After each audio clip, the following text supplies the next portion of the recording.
Mi esposa me dio dos opciones, verla dormir con su ex o apartarme mientras lo hacía de todas formas.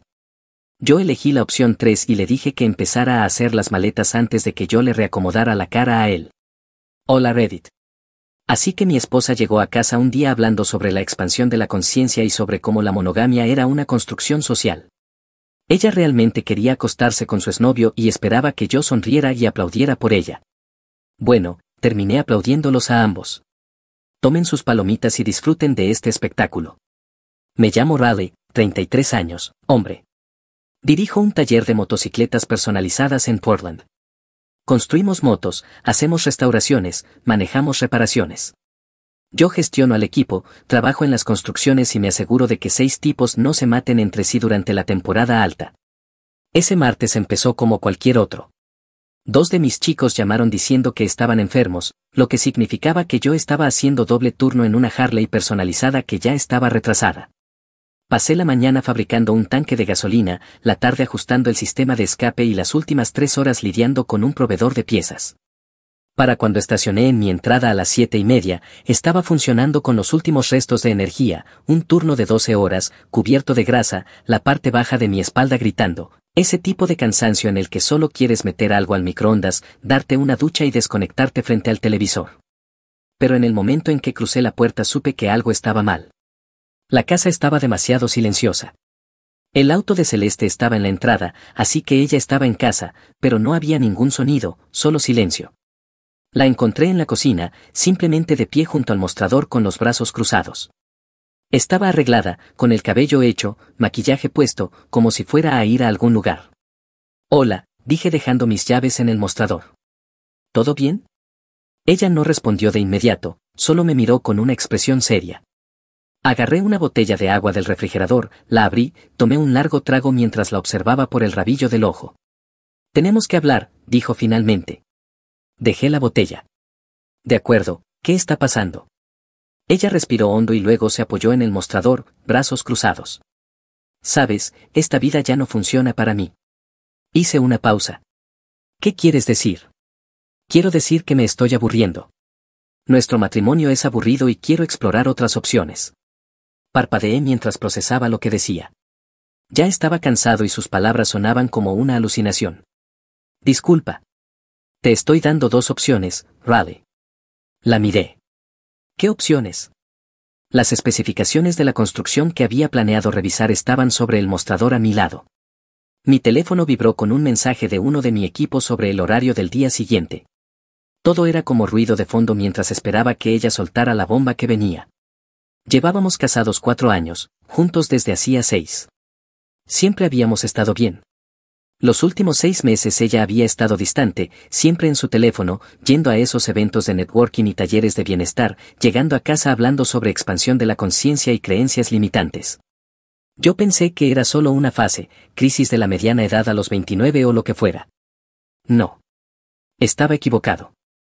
Puedes aceptar que quiero explorar algo con Asher o puedes apartarte mientras lo hago de todos modos.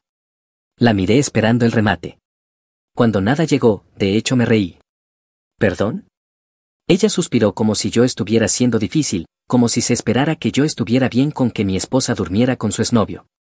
No quiero que esto sea una pelea, dijo. Estoy siendo honesta, intentando manejar esto con integridad. No estoy escondiéndome a tus espaldas. Te estoy dando la oportunidad de crecer conmigo. Lo más loco es que ella realmente creía lo que decía. Podía verlo en sus ojos.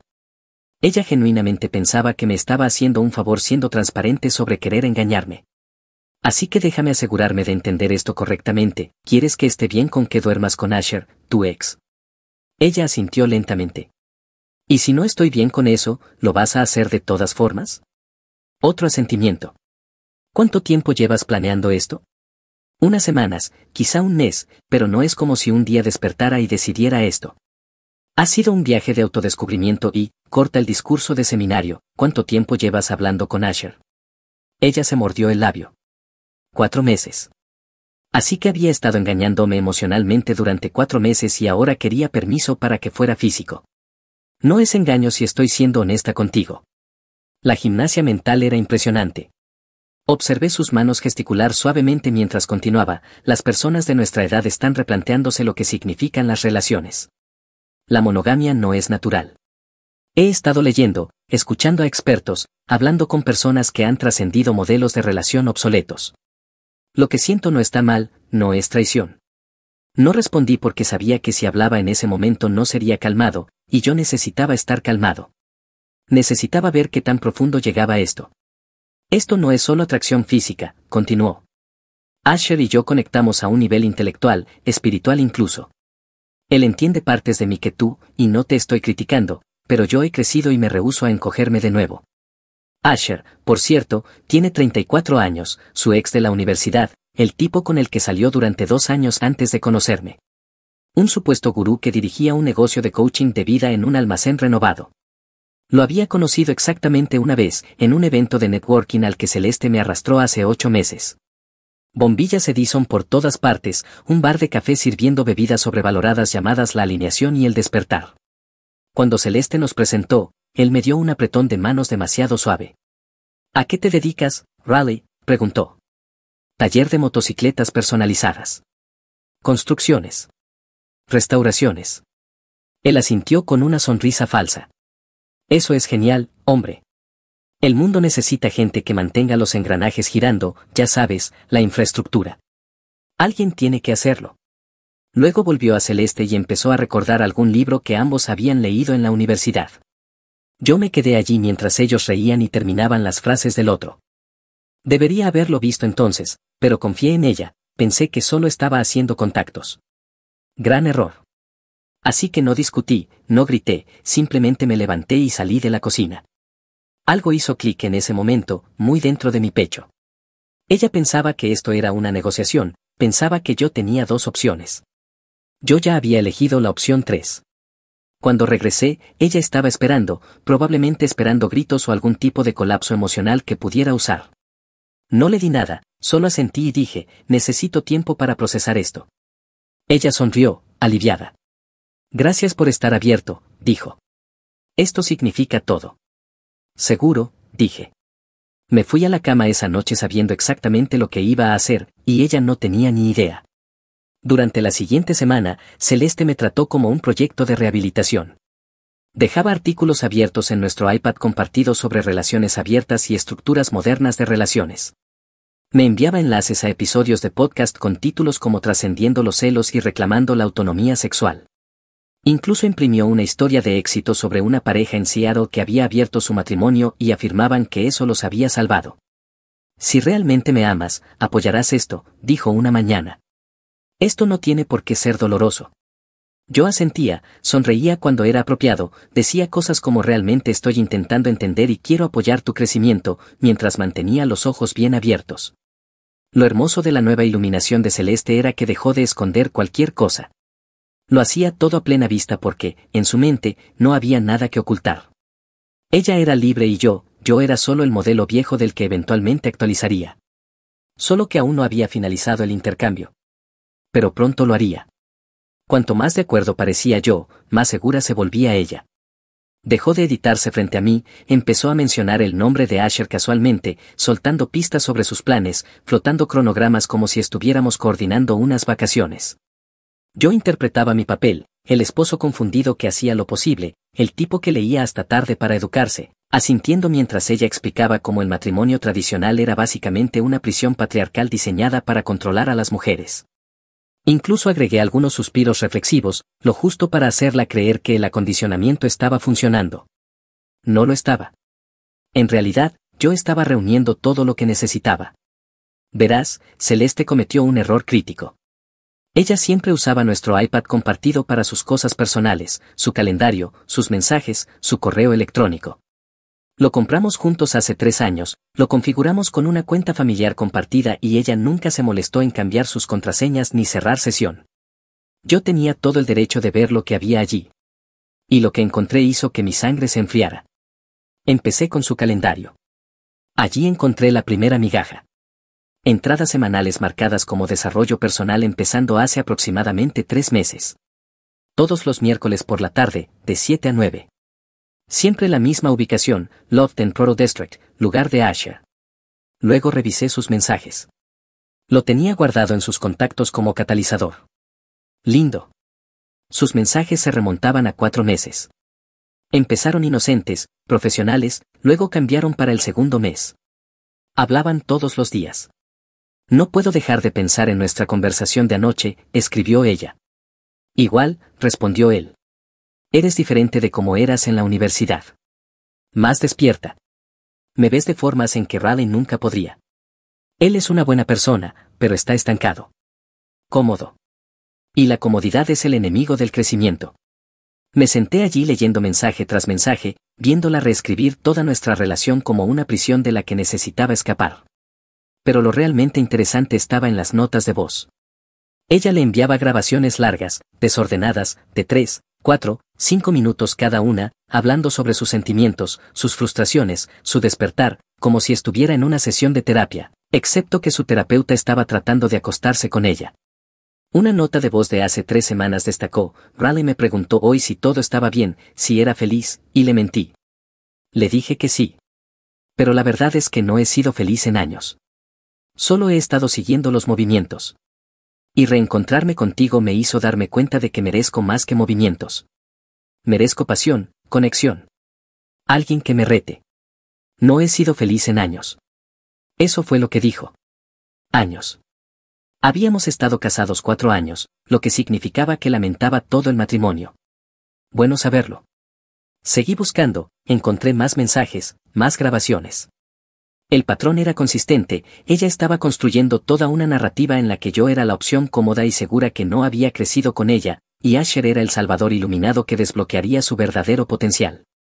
La línea de tiempo era condenatoria, cada miércoles durante 3 meses, cada semana, mientras yo pensaba que estaba en eventos de networking o talleres de bienestar, ella estaba en su loft. Luego vi la entrada del calendario: fin de semana próximo, retiro de bienestar Cascade. 3 días bloqueados. Debajo, una nota: prueba antes de la transición. Ella no estaba planeando una aventura, estaba planeando una estrategia de salida. Sin confrontaciones, sin papeleo, solo una desaparición lenta hacia la cama de Asher y eventualmente hacia la vida de Asher. Probaría la mejora, vería si funcionaba, volvería si no funcionaba, como si yo fuera un generador de respaldo que podía encender si la fuente principal fallaba. Pero había más. Una noche, mientras Celeste se estaba duchando, vi aparecer una notificación en el iPad, una nota de voz de alguien llamada Tori. Reconocí el nombre de inmediato: su hermana menor, 26 años, todavía tratando de averiguar su vida, siempre me trató como si apenas valiera la pena reconocerme, me llamaba capitán aburrido a mis espaldas. La nota estaba ahí sin leer. La abrí. ¿Está segura de que Raleigh se lo está creyendo?, preguntó Tori. Su voz tenía ese mismo tono arrogante que siempre usaba conmigo. Completamente, respondió Celeste riendo. Dios, Tori, me siento tan viva ahora mismo. Asher está obsesionado contigo, es un poco sexy, no voy a mentir.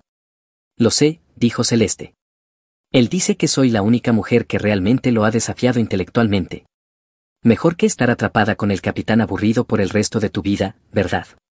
Ambas rieron. Luego Tori soltó esto: entonces, él sabe que yo también he estado viendo a Asher. Pausa larga. Pude escuchar a Celeste moviéndose del otro lado, como si estuviera caminando hacia un lugar más privado. Él no necesita saber, dijo Celeste finalmente. Su voz era diferente ahora, más cuidadosa. La filosofía de Asher es que la conexión auténtica no se trata de posesión ni de propiedad. Todos estamos explorando lo que se siente bien, lo que resuena. Así que lo estamos compartiendo. No estamos compartiendo nada, Tori. Esa es una forma tan limitada de verlo. Las dos estamos conectando con alguien que nos ve, que nos ayuda a crecer. ¿Eso significa que estás bien con que yo me acueste con él también? Otra pausa. ¿Ya te estás acostando con él? Sí, desde hace como 3 semanas. Tuve que reproducir esa parte para asegurarme de que no estaba escuchando mal. Su hermana también estaba durmiendo con Asher. Wasselasto ya lo sabía o lo estaba descubriendo justo en esa grabación. 3 semanas, dijo Celeste con la voz tensa. ¿Y no me lo dijiste? Pensé que tú sabías. Él dijo que ustedes habían hablado de esto, de cómo los 3 podíamos apoyarnos mutuamente en nuestro crecimiento. Él dijo que todos éramos adultos, que había suficiente amor para repartir. La grabación quedó en silencio por unos segundos, luego escuché a Celeste reír. Una risa amarga. Claro que lo dijo. ¿Estás enojada? No, no estoy enojada. Solo estoy procesando. Esto es exactamente lo que yo quería, ¿verdad? Sin posesión, sin celos. Solo conexión auténtica. Pero sonaba enojada. ¿Entonces estamos bien?, preguntó Tori. Estamos bien. La nota terminó ahí. Me recosté y traté de procesar lo que acababa de escuchar. Asher no era ningún gurú espiritual ayudando a mujeres a encontrarse a sí mismas. Él llevaba una rotación. Celeste, Tori, quién sabe cuántas más. Todas pensando que eran evolucionadas y especiales mientras él las enfrentaba entre sí. Y Celeste estaba involucrando a su propia hermana, probablemente pensando que ambas podían trascender los celos juntas o algo igual de estúpido. Respaldé todo, capturas de pantalla, mensajes guardados, notas de voz descargadas. Organicé todo. Para entonces, ya estaba llevando notas escritas detalladas. Lo documenté todo en un cuaderno que guardaba bajo llave en mi camioneta porque tenía la sensación de que iba a necesitarlo. Y tenía razón. Llamé a Ali el jueves por la noche después del trabajo. Su familia llegó del Líbano en los 90. Éramos amigos desde el colegio comunitario, donde ambos tomábamos clases nocturnas mientras trabajábamos tiempo completo. Él estudiaba ingeniería mientras trabajaba en un almacén, yo estudiaba administración de empresas mientras trabajaba de seguridad. Nos unimos porque éramos las únicas dos personas en nuestra clase de contabilidad que realmente hacían la tarea. 10 años después, él había ascendido a ingeniero senior en Intel, ganando 6 cifras sólidas. También resultaba ser la persona más graciosa que conocía, el tipo que podía hacerte un roast tan fuerte que cuestionaras cada decisión de tu vida, y luego invitarte a cenar. Contestó al segundo timbrazo. ¿Qué pasa, Habibi? Necesito hablar. Su tono cambió de inmediato. ¿Sobre qué? ¿Puedes venir? Te lo explico en persona. Dilo menos. Llevo comida. 30 minutos después, llegó en su viejo Civic, bajó con 2 bolsas de un lugar libanés que él juraba que era el mejor, shawarma, salsa de ajo, de todo. Nos sentamos en mi garaje porque no quería que Celeste escuchara si regresaba temprano de cualquier taller al que estuviera asistiendo esa noche. Ali me pasó un rap y se sentó en un balde dado vuelta. Ok, dijo. ¿Qué pasó? Le conté todo. Todo el desastre. Ali no interrumpió, solo escuchó mientras devoraba su shawarma. Cuando terminé, se quedó callado unos 10 segundos, masticando, pensando. Luego dejó su comida y me miró. Hermano, voy a hacerte una pregunta y necesito que seas completamente honesto. Dale. ¿Estás considerando quedarte con esta mujer? No. Ni un poco. Bien. Asintió. Porque si decías que sí, te iba a dar un bofetón tan fuerte que tus ancestros en cualquier aldea irlandesa de donde vengas lo sentirían. Me reí a pesar de todo. Por eso te llamé. Bien. Se limpió las manos con una servilleta. Entonces, ¿cuál es el plan?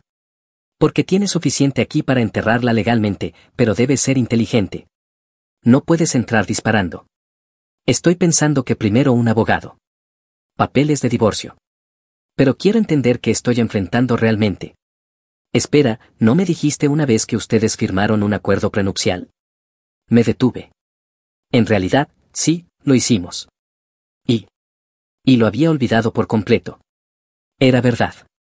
Firmamos un acuerdo prenupcial hace 4 años, justo antes de la boda. No porque yo quisiera. Me habría casado con ella sin ningún papel legal. Pero Celeste insistió. La ironía no se me escapaba. Sus padres tenían dinero. Su abuela había muerto unos años antes y le dejó un fondo fiduciario, tal vez $90,000, pero Celeste quería protegerlo, asegurarse de que siguiera siendo propiedad separada. Su abogada redactó el prenup, dejando claro que su herencia era solo suya. Yo acepté porque no me importaba su dinero, nunca me había importado. Pero ahora estaba tratando de recordar los otros detalles. Había algo más allí, unas garras que su abogada había añadido. Ali vio las ruedas girando en mi cabeza. Tienes que buscar ese documento, dijo, como esta noche, ahora mismo. Me siguió adentro. Fui directo al dormitorio de invitados donde guardábamos el archivador. Encontré la carpeta etiquetada documentos importantes. Ahí estaba, acuerdo prenupcial, 15 páginas, firmado y notariado hace 4 años. Lo hojeé. La mayoría era estándar, separación de bienes, su fondo fiduciario seguía siendo suyo, cualquier herencia que cualquiera de los dos recibiera seguía siendo propiedad separada, las cuentas bancarias conjuntas se dividirían 50 y 50. Luego llegué a la página 8. Cláusula de infidelidad. Mi corazón empezó a latir con fuerza. La leí en voz alta, en caso de que cualquiera de las partes participe en relaciones extramatrimoniales durante el curso del matrimonio, la parte fiel retendrá la propiedad total de la residencia principal, cualquier vehículo comprado conjuntamente y todos los muebles y bienes adquiridos durante el matrimonio. La parte infiel renuncia a cualquier reclamo sobre dichos bienes y será responsable de sus propios honorarios legales en el proceso de divorcio. Miré a Ali. Él estaba sonriendo. Hermano, dijo, ella está acabada. Ella no recuerda esto, dije. Estoy seguro. No lo ha mencionado ni una vez. Aún mejor. Ali se levantó. Bien, esto es lo que vamos a hacer. Vas a llamar a un abogado mañana, a primera hora. Le vas a lanzar esto como una bomba nuclear. ¿Y Asher? Él también tiene que saber que esto viene. ¿Quieres decírselo tú mismo? No. Quiero que alguien más se lo diga. Alguien con algo que perder. Ali lo pensó. Él tiene novia, ¿verdad? Le expliqué lo que había encontrado revisando las redes sociales de Asher. No estaba casado, pero llevaba 2 años saliendo con una mujer llamada Hallie. Ella no tenía idea del estilo de vida del negocio de coaching de Asher. La sonrisa de Ali se hizo más grande. Oh, hombre, esto va a ser hermoso. Vas a destruir toda su operación. Esa es la idea. Pasamos la siguiente hora planificando. Ali tenía esta habilidad de convertir todo en una operación táctica, desglosándolo en pasos, contingencias, planes de respaldo. Para cuando se fue a medianoche, yo tenía un mapa claro. Paso 1, consultar con un abogado de divorcios, revisar el prenup. Paso 2, documentar todo, construir un caso hermético. Paso 3, dejar que Celeste fuera a su pequeño retiro en la cabaña de Asher, que creyera que estaba ganando. Paso 4, entregarle los papeles el día que regresara. Paso 5, ver cómo toda la casa de naipes se derrumbaba. Me reuní con un abogado el viernes por la mañana. Un tipo llamado Klein, de unos 50 años, con una manera calmada y medida de hablar que me tranquilizó al instante. Le mostré todo, el prenup, las capturas del iPad, mis notas escritas, la línea de tiempo. Lo leyó todo con cuidado, sin prisa, tomándose su tiempo con cada pieza de evidencia como si estuviera construyendo algo en su mente. Luego levantó la mirada hacia mí. Has documentado todo legalmente. El prenup es a prueba de balas, y ella ha estado admitiendo abiertamente la aventura por escrito. Así que estoy bien. Estás mejor que bien. Con esta cláusula de infidelidad, ella se va a ir prácticamente sin nada. ¿Y su herencia? El dinero de su abuela. Eso está protegido en el prenup como propiedad separada. Ella se queda con eso. Pero todo lo demás, señaló los documentos. Vas a estar bien. Me sentí aliviado. ¿Cuánto tiempo tomará esto? En Oregón hay un periodo de espera, pero con su cooperación, o sin ella, podemos tener esto finalizado en unos pocos meses, especialmente si ella no lo disputa. Ella lo va a disputar. Él sonrió. Siempre creen que sí. Pero una vez que ven la evidencia y entienden el prenup, la mayoría se rinde. Los honorarios legales suben rápido cuando estás peleando una batalla perdida. Déjala irse a ese retiro. Tendré los papeles listos para el lunes. Salí de la oficina sintiéndome más ligero que en semanas. Esa tarde hice algo que había estado posponiendo, contacté a Hallie, la novia de Asher. La encontré en redes, le envié un mensaje simple por Instagram, hola Hallie. No me conoces, pero tengo información sobre Asher que mereces saber, ¿podemos hablar? Ella respondió en menos de una hora. ¿Quién eres? Alguien en una posición similar. Tú decidirás qué hacer con la información, pero deberías tenerla. Aceptó reunirse conmigo para tomar café el sábado por la mañana. Llevé algunas impresiones. Hallie parecía genuinamente amable, lo que hacía esto más difícil. No añadí comentarios, solo le mostré la evidencia y la dejé sacar sus propias conclusiones. Se puso pálida. No lloró. Solo miró las páginas durante mucho tiempo. ¿Cuánto tiempo?, preguntó finalmente. Al menos 4 meses que puedo confirmar. Quizá más. Asintió, dobló los papeles, me miró. Gracias por esto. Sé que no debe haber sido fácil. Lamento lo que estás viviendo. Luego rió con amargura. ¿Sabes cuál es la parte más graciosa? Él siempre habla de autenticidad y transparencia. Esa es toda su marca. Y ha estado mintiendo a los dos todo este tiempo.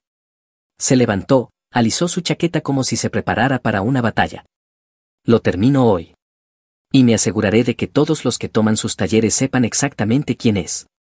No respondí, solo asentí. Las palabras de Ali resonaban en mi cabeza, mira todo arder.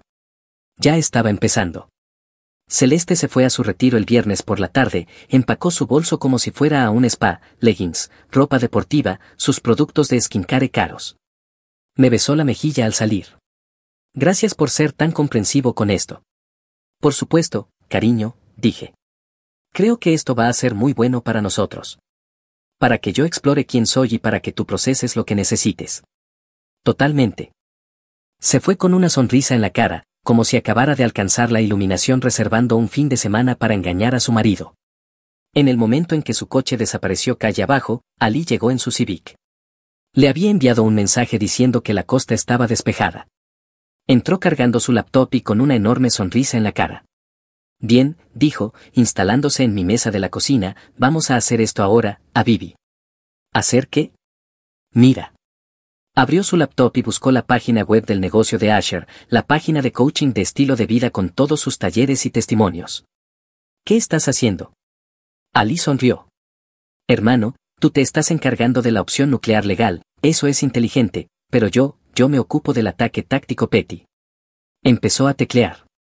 Voy a hacer que la vida de Asher sea molesta como el infierno. ¿Cómo? Observa y aprende. Primero fue a las reseñas de Google. Encontró la ficha del negocio de Asher, 5 estrellas, 32 reseñas brillantes sobre transformación, despertar y experiencias que cambiaban la vida. Ali creó una nueva cuenta de Gmail y luego escribió una reseña. La leyó en voz alta mientras la escribía, asistí al taller de vida intencional de Asher esperando una perspectiva genuina, en cambio recibí 3 horas de clichés reciclados de autoayuda y contacto visual incómodo. Asher pasa la mayor parte de la sesión presumiendo humildemente sobre sus relaciones conscientes con múltiples mujeres. Cuando hice preguntas específicas sobre cómo aplicar sus consejos, él dijo que yo no estaba vibrando en la frecuencia correcta aún. Ahórrense los $800. 2 de 5 estrellas. Sería una, pero el kombucha estaba decente. Luego presionó enviar. Y eso ni siquiera es la mejor parte, dijo. ¿Hay más? Hermano, apenas estoy empezando. Empezó a inscribir a Asher en todas las listas de spam que pudo encontrar, presentaciones de timeshare, comunidades de retiro para adultos mayores, consolidación de deudas, garantías extendidas de autos. Va a recibir como 400 correos electrónicos al día, dijo Ali. Su bandeja de entrada será inútil en una semana. Yo empecé a reírme. Esto es tan petty. Exactamente. Y siguió. Y aquí está la obra maestra. Encontró la página de inscripción a los talleres de Asher, la del próximo intensivo de despertar, $900 por persona, limitado a 12 participantes. Ali creó 12 cuentas falsas de correo electrónico y registró a 12 personas falsas usando nombres obviamente falsos. Mira estos, dijo mostrándome la lista de inscritos, Hugh Jass, Anita Mann, Barry McCockner, Texan Sutter. Perdí la compostura. ¿Estás loco? Él va a confirmar todas estas inscripciones, dijo Ali, va a enviarles todo el material de preparación, y luego nadie va a presentarse. ¿Y si se da cuenta? No lo hará. Cerró su laptop. Además, incluso si lo hace, ¿qué va a hacer? Está demasiado ocupado manejando su pequeño harén como para prestar atención. Negué con la cabeza. Eres genuinamente terrible. Soy eficiente, corrigió. Tú lo estás destruyendo legalmente, yo lo estoy destruyendo logísticamente. Trabajo en equipo. Cerró su laptop con una sonrisa satisfecha. Bien, dijo. La guerra digital está completa. Ahora solo siéntate y deja que todo lo demás ocurra. Gracias por esto, hermano. Para eso están los amigos. Se dirigió a la puerta. Envíame un mensaje cuando le entregues los papeles. Quiero actualizaciones. Lo haré. Después de que se fue, revisé las reseñas de Google de Asher en mi teléfono.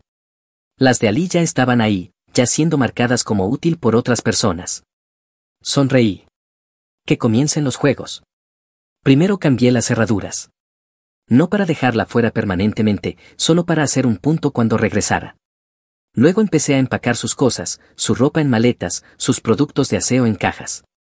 Llevé todo con etiquetas ordenadas y lo apilé en el dormitorio de invitados. No dañé nada, solo lo organicé como si estuviera preparando una salida. Porque lo estaba. Ali vino el sábado por la tarde para ayudarme a mover algunos muebles. Reorganizamos la sala de estar, quitamos las fotos de la boda, las reemplazamos con fotos que realmente me gustaban, cosas que se sentían como mías. Esa noche recibí un mensaje de texto de Hallie, lo terminé. Él intentó manipularme, dijo que yo estaba siendo insegura. Le dije que disfrutara su viaje auténtico solo. Luego publiqué al respecto en el grupo privado para los exalumnos de sus talleres. Digamos que la gente está pidiendo reembolsos. Perfecto. Todo estaba encajando. El domingo por la noche Celeste me envió un mensaje: este fin de semana ha sido tan transformador. Siento que finalmente estoy entrando en mi poder. Espero que estés bien. Le respondí con un emoji de pulgar arriba. Ella no tenía idea de lo que la esperaba. Klein tenía los papeles del divorcio listos. Yo ya los había firmado. Estaban en un sobre en la encimera de la cocina junto al prenup.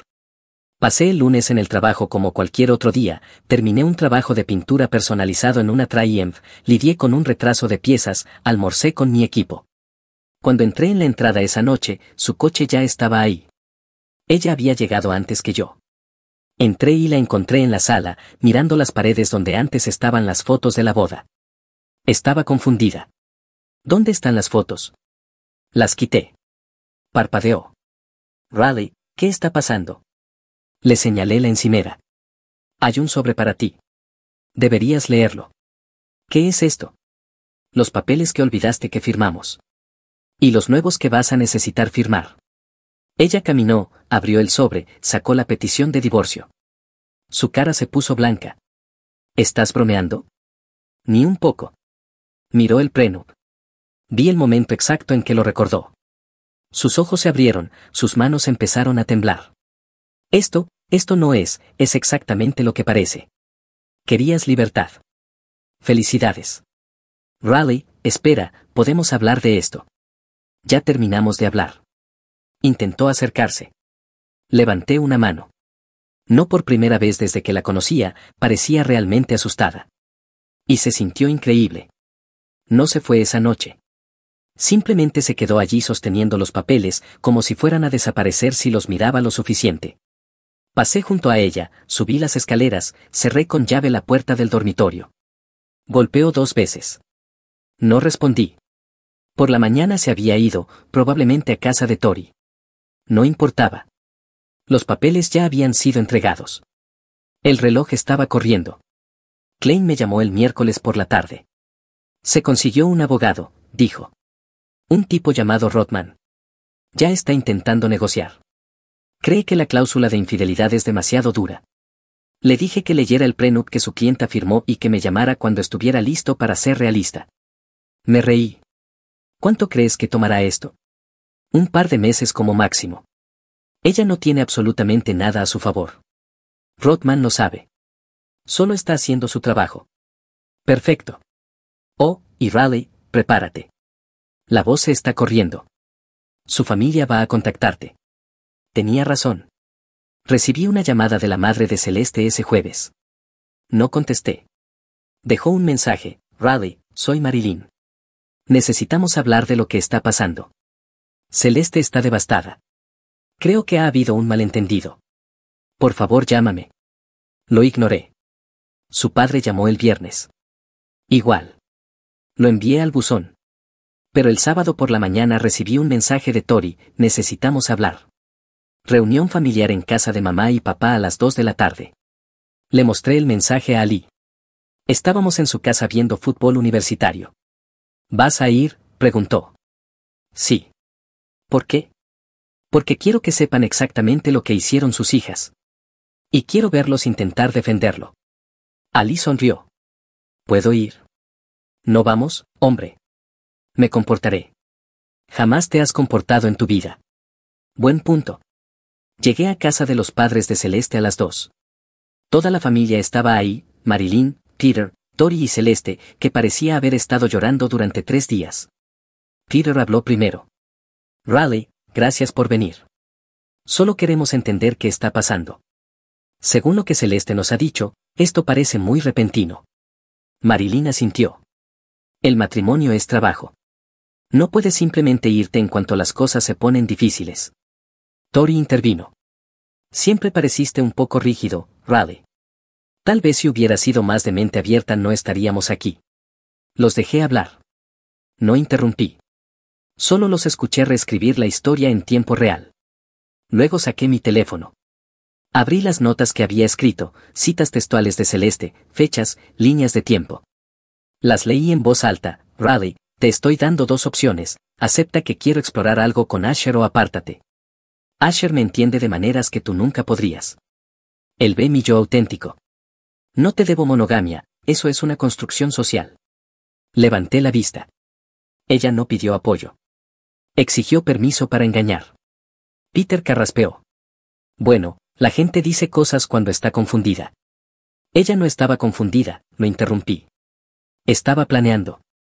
Les mostré la entrada del calendario, la reserva del retiro, los mensajes. Luego miré a Tori. Y para que quede claro, tú también te estás acostando con Asher, ¿verdad? Tori se puso pálida. La cabeza de Marilyn giró hacia ella. ¿Qué? Reproduje la nota de voz. Toda. La habitación quedó en silencio. Marilyn parecía horrorizada. Peter, furioso. Celeste parecía querer desaparecer. Así que permítanme ser claro, dije, su hija pasó meses planeando engañarme con su exnovio. Su otra hija se unió. Las dos pensaron que yo era demasiado débil para hacer algo al respecto, y la única razón por la que están molestas ahora es porque las descubrieron.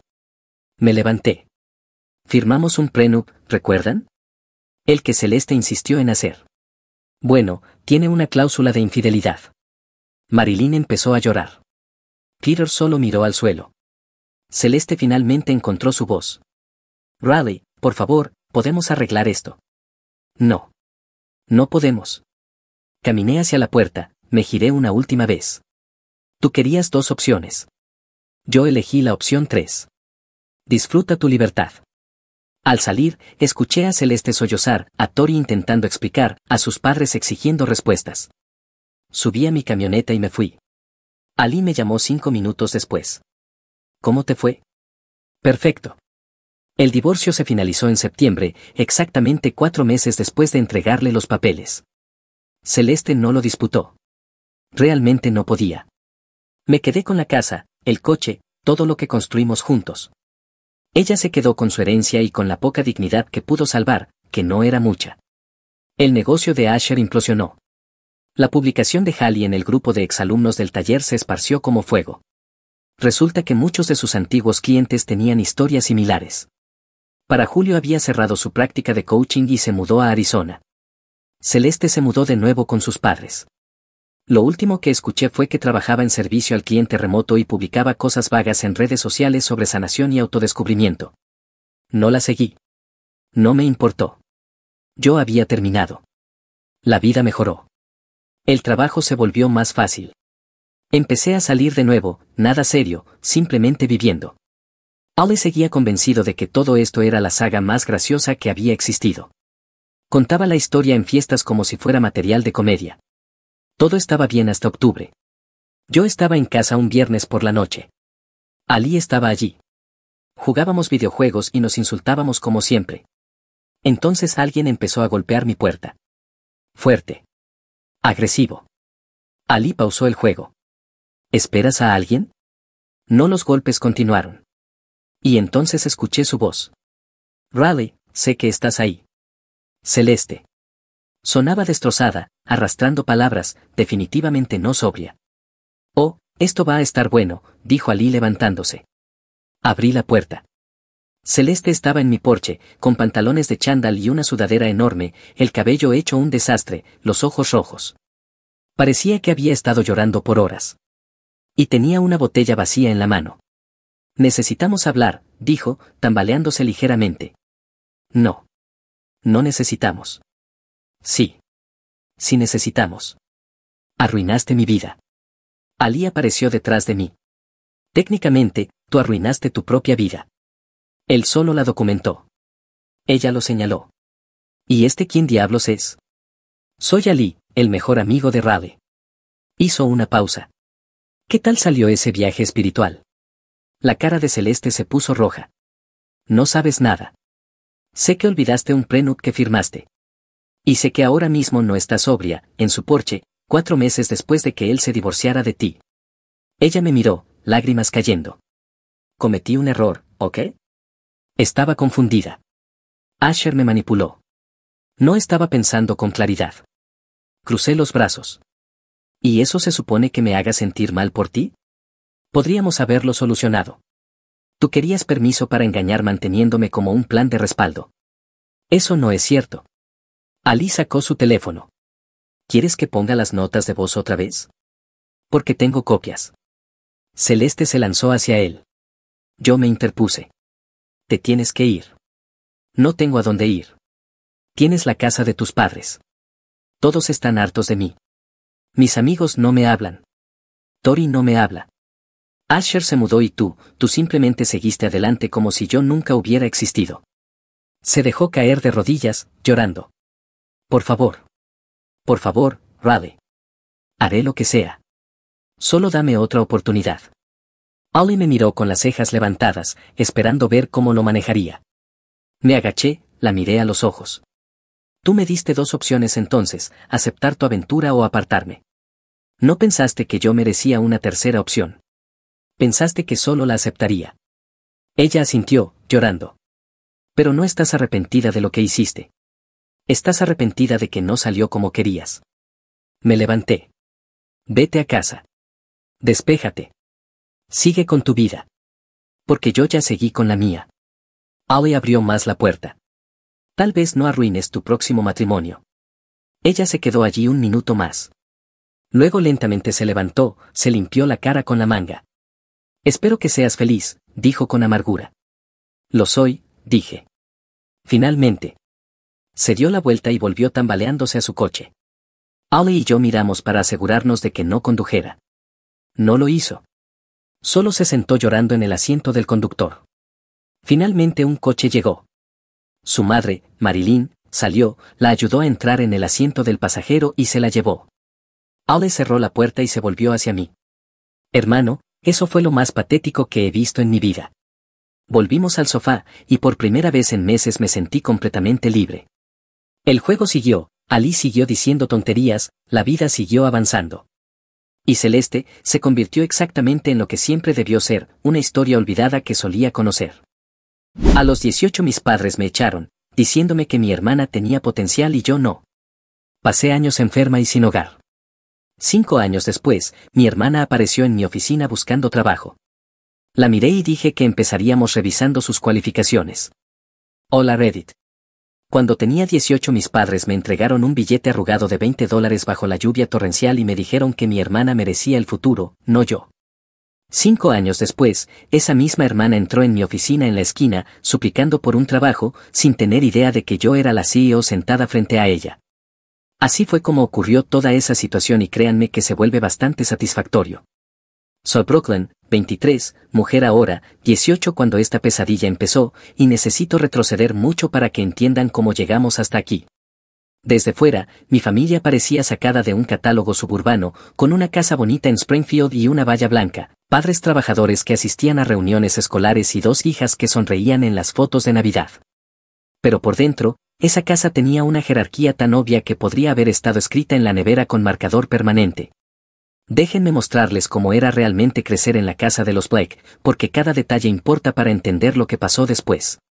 Mi padre, Robert Blake, dirigía un pequeño taller de reparación de autos llamado Black's Auto Car después de dejar su trabajo como profesor cuando yo tenía unos 6 años.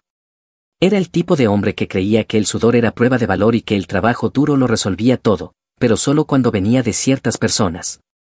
Tenía una filosofía sobre ganarse un lugar en el mundo con fuerza y determinación, curiosamente aplicada solo a una de sus hijas. Mi madre, Diana, llevaba las finanzas familiares como llevaba sus emociones, en columnas ordenadas sin espacio para errores ni para cosas que no encajaran en sus categorías. Trabajaba medio tiempo haciendo contabilidad para negocios locales, lo que le daba suficiente flexibilidad para asistir a cada evento de Ashley, pero siempre estaba demasiado ocupada para los míos. Ashley, mi hermana menor por exactamente 2 años y 3 meses, era su hija milagrosa en todos los sentidos.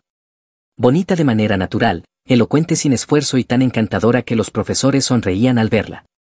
Cada cumplido en esa casa se inclinaba hacia ella como la luz hacia su fuente, como si tuviera su propia gravedad que absorbía toda la atención positiva.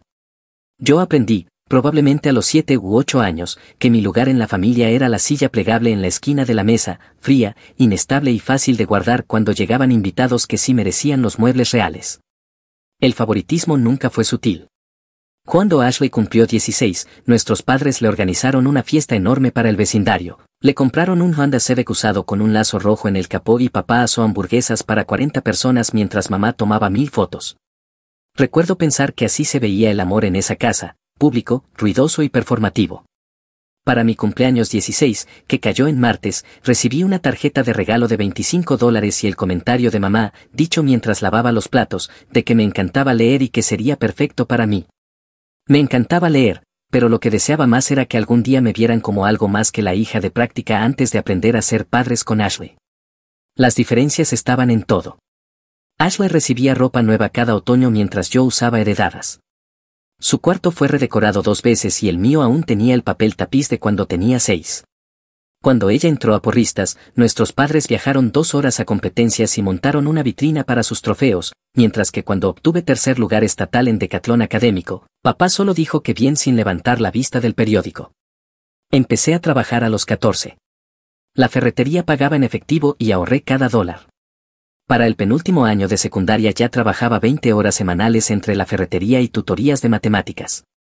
Cada dólar iba a una caja bajo mi cama. Mi plan era entrar a la universidad, estudiar algo práctico y construir una vida donde yo importara. Indiana State tenía un programa de ingeniería que investigaba desde primer año. Preparé mi solicitud durante meses, conseguí 3 recomendaciones y la envié en octubre. La carta llegó en marzo y al ver la palabra felicitaciones creí que tal vez estarían orgullosos de mí. Les dije en la cocina que me habían aceptado y que tenía una beca parcial que cubría el 60%, que podía cubrir el resto con trabajo en el campus.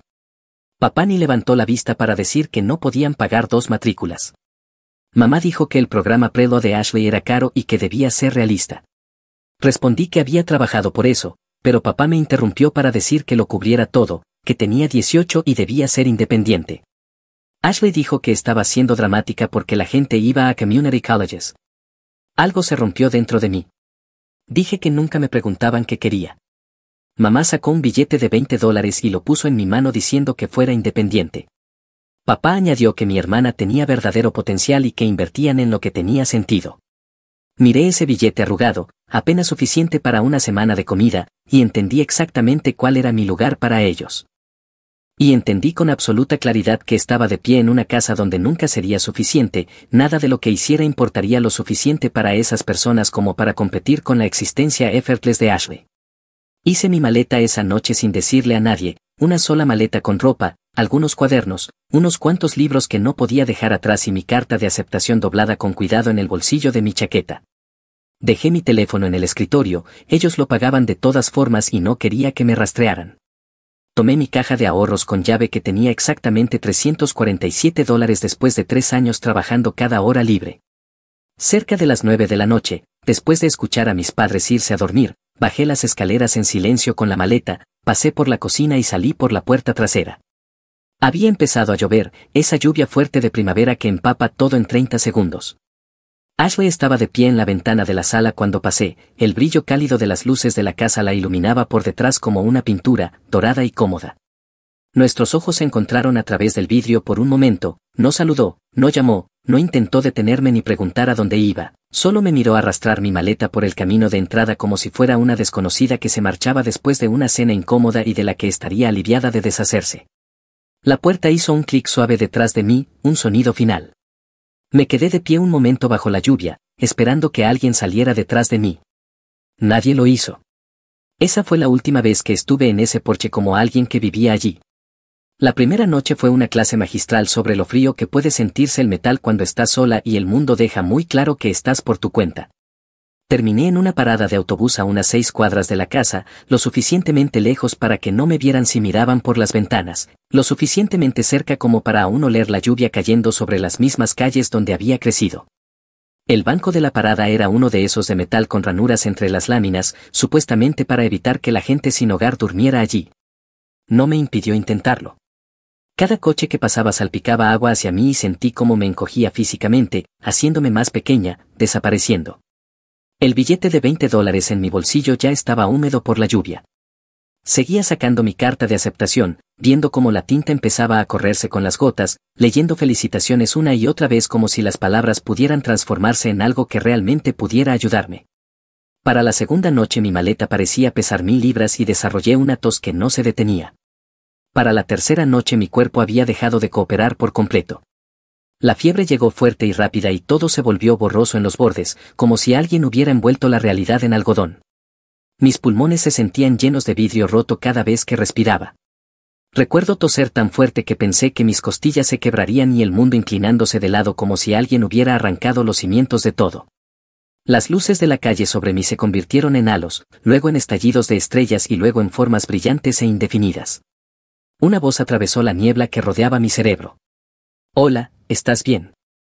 Al principio no pude enfocarlo bien, solo una forma que lentamente se convirtió en un hombre quizás de 50 y tantos, cabello gris, una chaqueta gastada. Su nombre era Thomas Reed, lo supe después, camionero de larga distancia, con ojos amables y la mirada de alguien que había visto suficiente como para reconocer cuando otra persona se estaba hundiendo. Me dio su chaqueta sin hacer preguntas, sin exigir mi historia, sin juzgar porque una chica de 18 años estaba medio inconsciente en un banco de parada de autobús. Solo la puso sobre mis hombros y llamó por ayuda.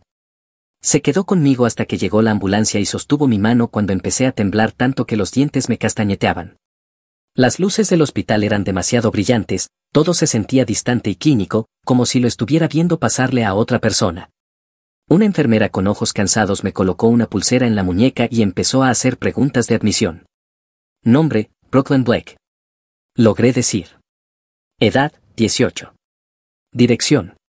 La miré fijamente, con mi cerebro nublado por la fiebre luchando por formar palabras. No podía darle la dirección de mis padres. Habían dejado claro que ya no vivía allí. No tenía ningún otro lugar. Desconocida, susurré por fin. El bolígrafo de la enfermera se detuvo un segundo sobre la tabla. Me miró con algo que quizás era lástima, quizás reconocimiento, quizás ambas cosas. Luego lo escribió y pasó a la siguiente pregunta. Esa palabra me golpeó más fuerte que la neumonía que destrozaba mis pulmones. Desconocida. Como si me hubieran borrado del mapa por completo, como si nunca hubiera tenido un lugar en el mundo. Me mantuvieron 2 días, llenándome de antibióticos y fluidos. Me monitoreaban la fiebre y yo entraba y salía de la conciencia, a veces despertando con las enfermeras revisando mis signos vitales, a veces oyendo a otros pacientes toser, llorar o pedir ayuda.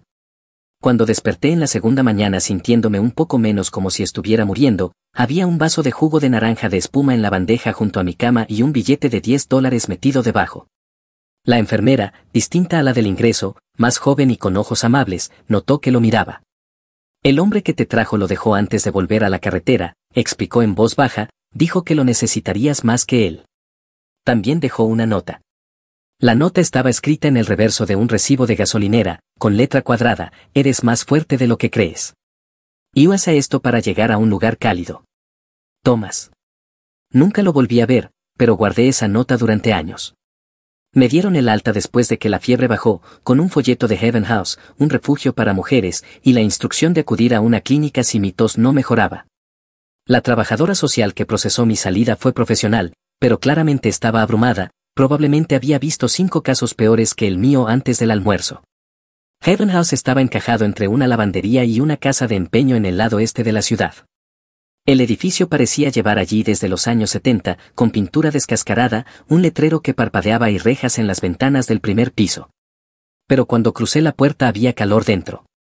La mujer que lo dirigía, Margaret Cole, tenía quizás 60, con cabello gris recogido en un moño práctico y ojos que habían visto cada historia, oído cada excusa y no perdían tiempo juzgando. Me miró de una forma en que nadie lo había hecho en lo que parecía una eternidad, directamente a los ojos, como si realmente estuviera allí, como si fuera una persona de verdad digna de atención. Las reglas son simples, dijo mientras me mostraba una pequeña habitación con 2 literas, un gabinete con llave y una ventana que realmente se abría. Tienes una cama, un candado para tus pertenencias y una oportunidad para reconstruir. Pedimos 3 cosas: respeta a las otras mujeres, cumple tus tareas asignadas y trabaja activamente para volver a ponerte en pie. ¿Puedes hacerlo? Asentí, todavía aferrada a mi maleta húmeda. Bien, la cena es a las 6, las tareas están en la pizarra, bienvenida a Heaven House. Así que limpié pisos, restregué baños hasta que mis manos se agrietaron y sangraron por el cloro, doblé sábanas en la lavandería que siempre estaba demasiado caliente y olía a detergente industrial, trapeé las áreas comunes, ayudé en la cocina, clasifiqué donaciones, pero el trabajo se sentía como prueba de que existía, como si estuviera contribuyendo a algo, ganándome mi espacio, construyendo hacia algo, incluso si aún no sabía hacia qué. Las otras mujeres del refugio en su mayoría se mantenían al margen, pero me llamaban la silenciosa porque rara vez me unía a las conversaciones. Solo hacía mi trabajo y me retiraba a mi litera con cualquier libro que hubiera tomado prestado de la diminuta biblioteca del refugio. Margaret colocaba ofertas de empleo en un tablero comunitario del área común, la mayoría eran de restaurantes, tiendas, servicios de limpieza, trabajos que no requerían referencias ni verificaciones de antecedentes ni nada más que presentarse y trabajar. Revisaba ese tablero obsesivamente, anotando direcciones y números en un cuaderno que había rescatado de mi maleta. Una tarde, como 2 semanas después de mi llegada, Margaret clavó un anuncio escrito a mano que llamó mi atención: se necesita ayuda. Santos Dainer. Quinta y Pine. Solicitar en persona. Era el tipo de anuncio que la mayoría probablemente pasaría de largo sin leer, básico, informal, nada especial, pero lo vi y pensé: quizá aquí empieza todo. Quizá este es el primer paso para construir algo. A la mañana siguiente tomé prestado un atuendo semiprofesional del closet de donaciones del refugio, una camisa de botones un poco grande y unos pantalones un poco cortos, y caminé las 18 cuadras hasta Quinta y Pine en unos zapatos que me estaban provocando ampollas. Para la 3.ª cuadra ya me dolían, pero seguí. Santos Dainer era exactamente lo que sonaba, un lugarcito de desayunos y almuerzos que olía a tostadas quemadas, grasa de tocino y posibilidad, el tipo de sitio que no pretende ser más de lo que es: comida honesta, trabajo honesto, sin juegos. Detrás del mostrador estaba Carmen Santos, la dueña y operadora desde hacía 15 años según el letrero descolorido de afuera. Tendría quizá 50, con cabello con mechones grises que no se molestaba en teñir, las mangas arremangadas hasta los codos y la mirada de alguien que había construido todo por sí misma y no se disculpaba por ello. Me miró una vez y pude verla evaluarme en 3 segundos, ropa de segunda mano, zapatos que no encajaban del todo, la tenue marca de la pulsera del hospital todavía visible en mi brazo aunque la había quitado días antes. ¿Ha sido mesera alguna vez?, preguntó sin rodeos. No, señora, admití, porque mentir parecía estúpido cuando podía leer toda mi situación con solo verme, pero aprendo rápido, trabajo duro y necesito este empleo. Algo brilló en sus ojos, quizá reconocimiento, quizá respeto por la sinceridad. Metió la mano bajo el mostrador y me lanzó un delantal que olía a café viejo. Bien, empieza con las botellas de jarabe, están pegajosas y los clientes se quejan. Si aguantas la semana sin renunciar ni cometer errores grandes, te pondré en el horario real. Salario mínimo más propinas, que no serán muchas, pero es algo. ¿Trato? Trato. Esa noche, después de mi primer turno completo limpiando mostradores y aprendiendo la diferencia entre huevos revueltos y fritos a medio, me quedé en la parada de autobús esperando para volver al refugio y entendí algo importante: el silencio no tiene por qué significar derrota, a veces es solo el sonido de la reconstrucción, ladrillo por ladrillo. Las primeras semanas en Santos Dainer se mezclaron entre sí de la mejor manera posible. Mi cuerpo dolía constantemente, los pies hinchados por estar de pie durante turnos de 8 horas, las manos ásperas por lavar platos cuando el lavavajillas se averiaba atrás, protestando cada vez que me agachaba para limpiar las cabinas. Pero el cansancio se sentía limpio, ganado, era mío. Carmen no desperdiciaba palabras, cosa que agradecía. Me corregía sin levantar la vista: te saltaste un punto detrás del dispensador de servilletas, los clientes notan esas cosas. Su tono era rudo, pero sus ojos tenían un respeto silencioso que crecía a medida que dejaba de poner excusas y empezaba a resolver problemas antes de que ella tuviera que señalarlos. Empecé a observar realmente cómo funcionaba el lugar en vez de solo seguir los movimientos: quién entraba y cuándo, la cuadrilla de construcción a las 5 de la mañana como reloj, el grupo de almuerzo de negocios al mediodía, los bebedores de café de la tarde que mataban el tiempo antes de volver a casa, qué pedidos se acumulaban en las horas pico y qué suministros se agotaban primero. El caos tiene patrones si les prestas atención.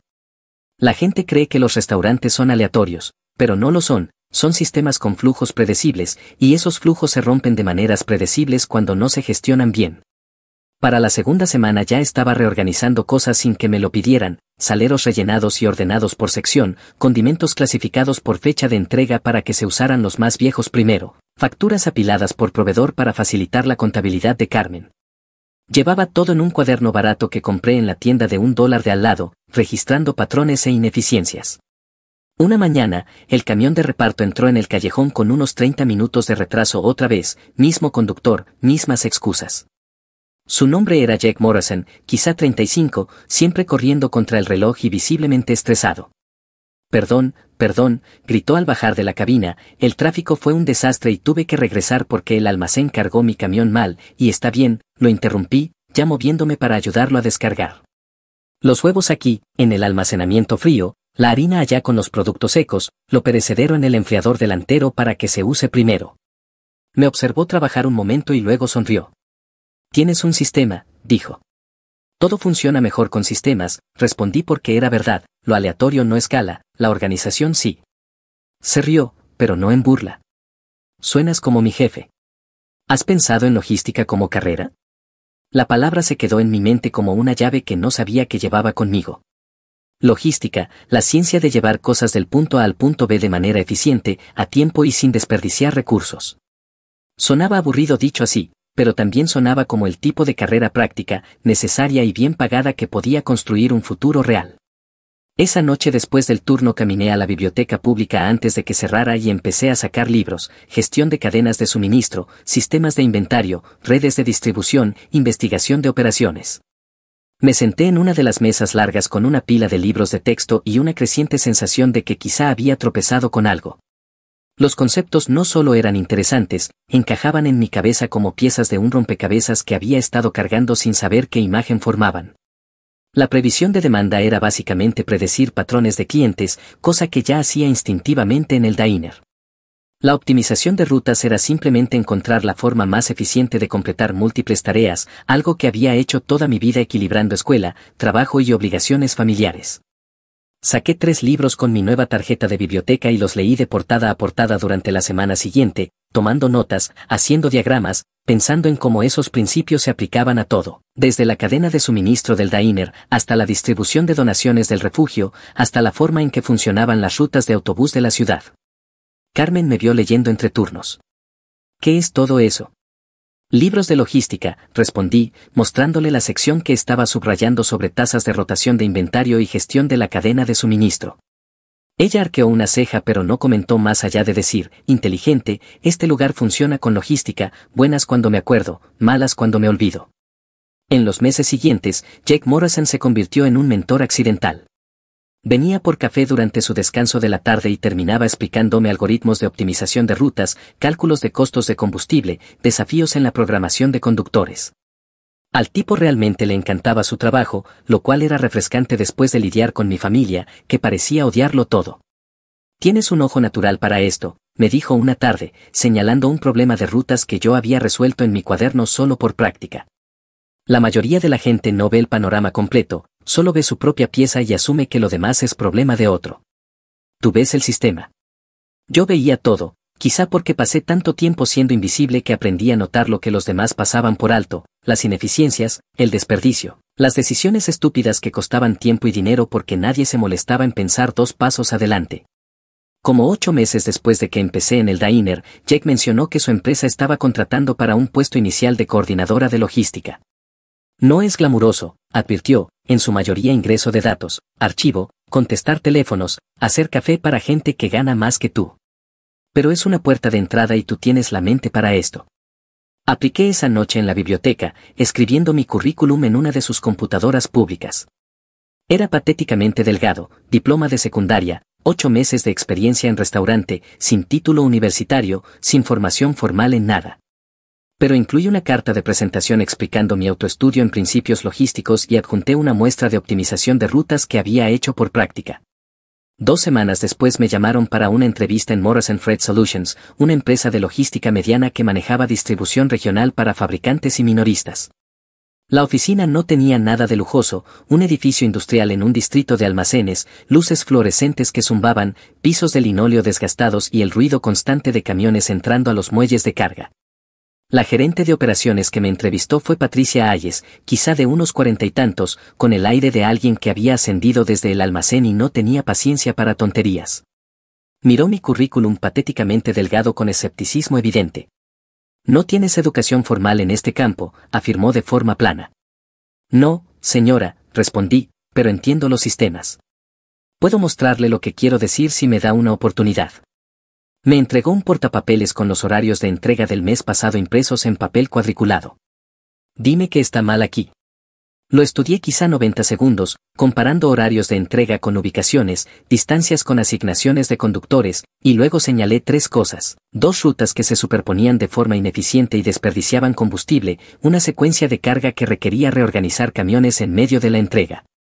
Y un vacío en la cobertura durante el tráfico fuerte de la tarde que probablemente les estaba costando recargos por retrasos. Las cejas de Patricia se alzaron, miró del horario a mí y de vuelta al horario. «¿Cuándo puedes empezar?» Eso fue hace 3 años, 3 años que cambiaron absolutamente todo. Trabajé como alguien que había estado ahogándose y finalmente encontraba oxígeno. Cada tarea era una oportunidad para demostrar que pertenecía, para demostrar que podía pensar, que valía el salario mínimo que me estaban pagando. Me quedaba tarde, llegaba temprano, me ofrecía para proyectos que nadie quería porque eran tediosos o complicados o ambas cosas. No porque intentara complacer a alguien, sino porque cada problema era un rompecabezas, y nunca había encontrado un rompecabezas que no pudiera resolver si le dedicaba suficiente atención. Los números tenían sentido, los sistemas tenían sentido. Las personas no siempre tenían sentido, pero sus patrones de comportamiento sí, si los estudiabas el tiempo suficiente.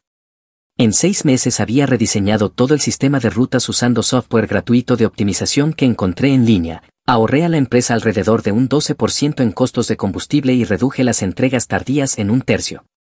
Patricia lo notó y comenzó a darme proyectos más complejos, más responsabilidad, incluso a pedir mi opinión en reuniones con personas que llevaban 20 años en esto.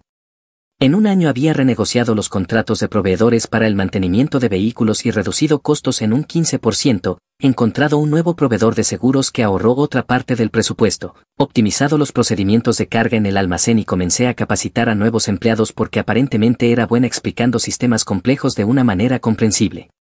A los 18 meses estaba administrando directamente 3 cuentas importantes, un distribuidor farmacéutico, un fabricante de autopartes y una cadena de supermercados regional.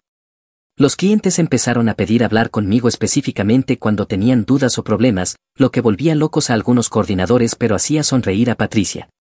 «Me estás haciendo quedar bien», me dijo después de una revisión trimestral especialmente exitosa. «Sigue así». Seguí así. Tomé cada curso de certificación que podía pagar y varios que no podía, poniéndolos en planes de pago y comiendo ramen durante semanas para cubrir las tarifas. Estudié publicaciones del sector, seguí estrategias de competidores, construí relaciones con proveedores, clientes y conductores, y entendí que la logística no consistía solo en mover cajas del punto A al punto B. Se trataba de confianza, clientes confiando en que cumplirías los plazos, proveedores confiando en que pagarías facturas, conductores confiando en que les darías rutas razonables. Se trataba de tiempo, de tratar a las personas como si importaran, de construir sistemas que funcionaran incluso cuando aparecían imprevistos. 2 años después de asumir el rol de coordinadora de operaciones, Patricia me llamó a su oficina un martes por la tarde. «Me jubilo el próximo año», dijo sin rodeos, que era su estilo. «He estado diciendo a la corporación que deberían promover internamente, les dije específicamente que deberían considerarte a ti». El ascenso a gerente de operaciones llegó 3 semanas después con un salario que me parecía absurdo para alguien que había estado sin hogar 4 años antes. Dinero de verdad, suficiente para mudarme del refugio a un estudio diminuto, suficiente para comprar ropa profesional en lugar de depender de donaciones, suficiente para empezar a pensar en algo más grande. Porque esto fue lo que aprendí en esos 2 años, era buena en esto, mejor que buena. Podía ver ineficiencias que otros pasaban por alto, diseñar soluciones que otros no consideraban, construir sistemas que realmente funcionaran en lugar de solo verse bien en papel. Y también aprendí que trabajar para otra persona, incluso para alguien tan decente como Patricia, significaba que mi techo ya estaba marcado, que mi crecimiento estaba limitado por la estructura empresarial, por restricciones de presupuesto, por decisiones tomadas en salas de juntas a las que nunca sería invitada. Fundé Blueprint Logistics en mi estudio un sábado por la mañana con $8,000 que había logrado reunir de mis ahorros y un préstamo para pequeños negocios que de algún modo convencí a un banco de concederme a pesar de no tener garantías. El plan de negocios era simple, apuntar a los vacíos que las grandes empresas ignoraban. Suministros médicos que requerían control confiable de temperatura, equipos de laboratorio que no podían permitirse demoras, materiales sensibles al tiempo donde llegar 6 horas tarde significaba pérdidas de millones. Cualquier cosa que requiriera ejecución perfecta en lugar de ejecución suficientemente buena. Los primeros 6 meses fueron brutales, trabajando mi empleo de tiempo completo en Morrison Fred durante el día, construyendo Blueprint por la noche y los fines de semana, viviendo con 4 horas de sueño y sándwiches de tienda de conveniencia, respondiendo llamadas de clientes a las 2 de la madrugada, coordinando entregas desde mi teléfono mientras me sentaba en la sala de descanso de Morrison. Patricia sabía lo que estaba haciendo. No se lo diré a la corporación, dijo en voz baja una tarde, pero cuando estés lista para saltar, salta limpio, no intentes hacer ambas cosas.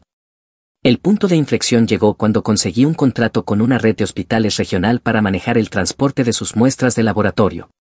Materiales sensibles al tiempo, críticos en temperatura, sin margen de error. Las grandes compañías de logística les dieron tarifas ridículas porque era de alto riesgo. Yo les di tarifas justas y prometí ejecución perfecta. Y entregué perfectamente durante 3 meses seguidos, nunca tardé, nunca comprometí una muestra, nunca les di un motivo para dudar.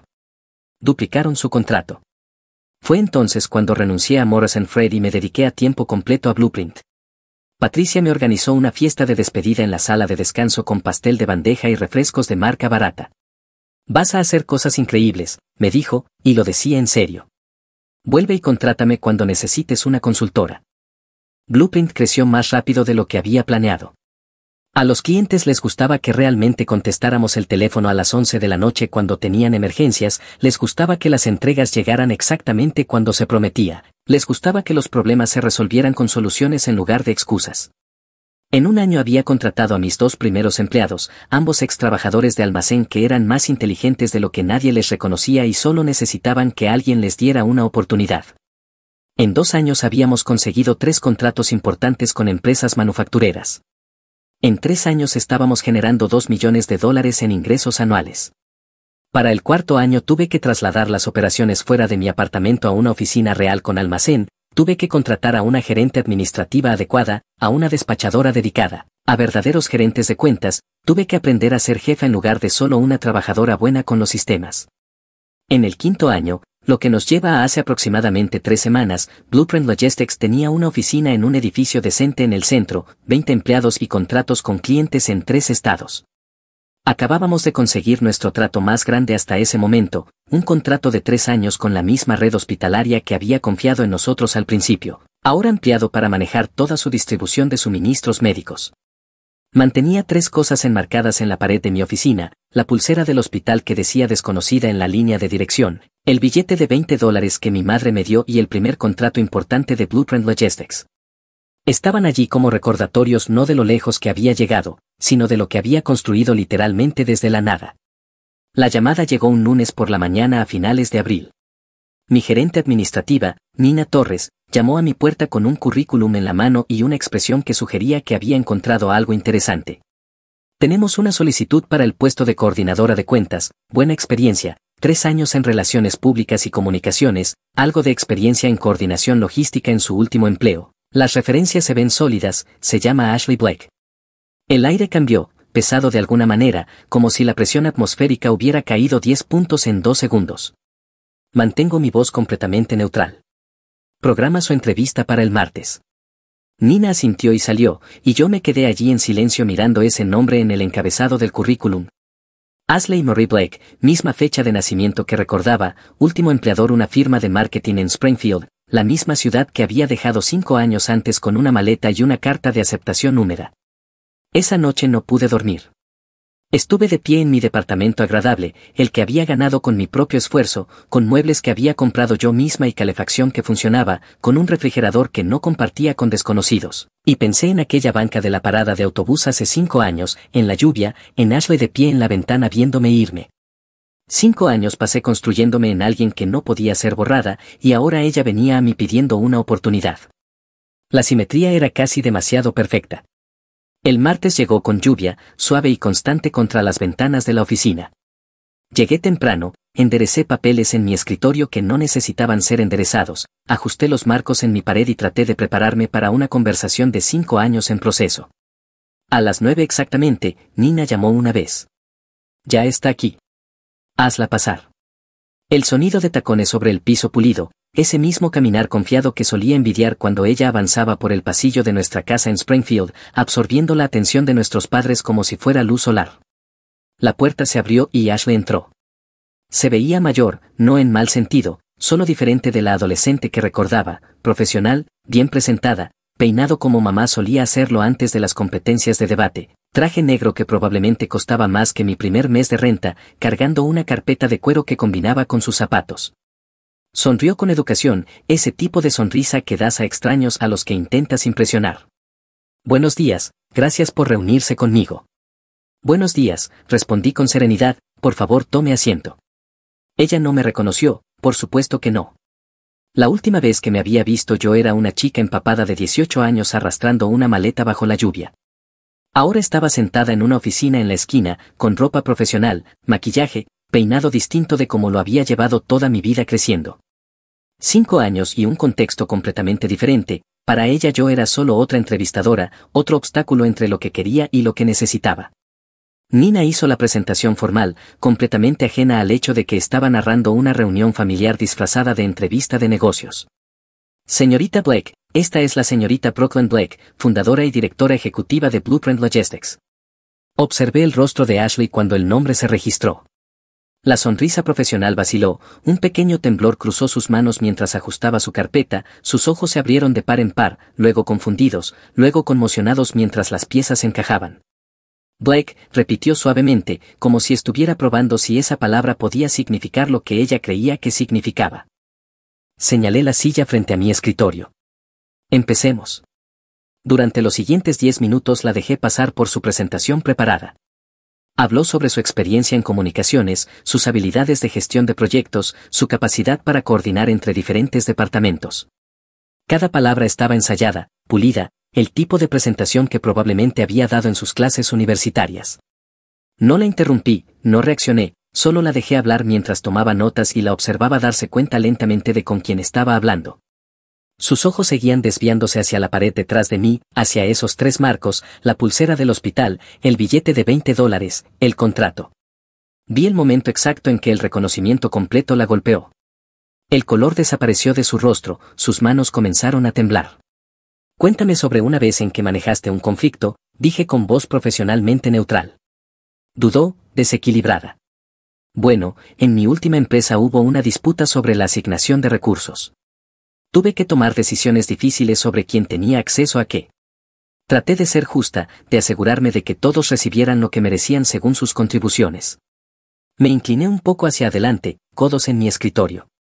Justicia, qué concepto tan interesante. ¿Qué significa justicia para ti, señorita Blake? Ella sostuvo mi mirada y pude verla luchando por mantener la fachada profesional mientras su cerebro gritaba que estaba sentada frente a su hermana, a quien había visto marcharse 5 años atrás. Significa dar a todos una oportunidad equitativa basada en el mérito, dijo con cuidado. ¿A todos?, repetí, o solo a algunas personas. Su respiración se cortó. A todos, susurró. Todos merecen una oportunidad justa, un trato igual sin importar quiénes sean o el potencial que alguien crea que tienen. Asentí ligeramente. Interesante filosofía. Dígame, señorita Blake, en su experiencia, ¿con qué frecuencia las familias realmente practican eso? Brooklyn, susurró, y escuchar mi nombre en su boca fue surrealista. Estamos aquí para hablar de tus cualificaciones, dije con calma. Este es un entorno profesional, mantengámoslo profesional. Durante un largo momento no pudo hablar. Sus manos temblaban mientras cerraba su carpeta. Yo, no sabía. Mamá y papá dijeron que simplemente te fuiste, que elegiste irte. Elegí irme, asentí. Después de que tus padres dejaron muy claro que no había un lugar para mí en un futuro que estaban construyendo alrededor de ti. Lágrimas comenzaron a formarse en sus ojos. Hablan de ti a veces, últimamente más seguido. Se arrepienten de lo que pasó. La observé, cada detalle de la vieja jerarquía repitiéndose en mi mente con total claridad, sus fiestas de cumpleaños y mis tarjetas de regalo, su Honda Civic y mi banco de parada de autobús, sus cenas de celebración y mi pulsera del hospital marcada como desconocida. Estoy segura de que lo lamentan, dije en voz baja. La gente usualmente lamenta las cosas cuando entiende que podría haber consecuencias.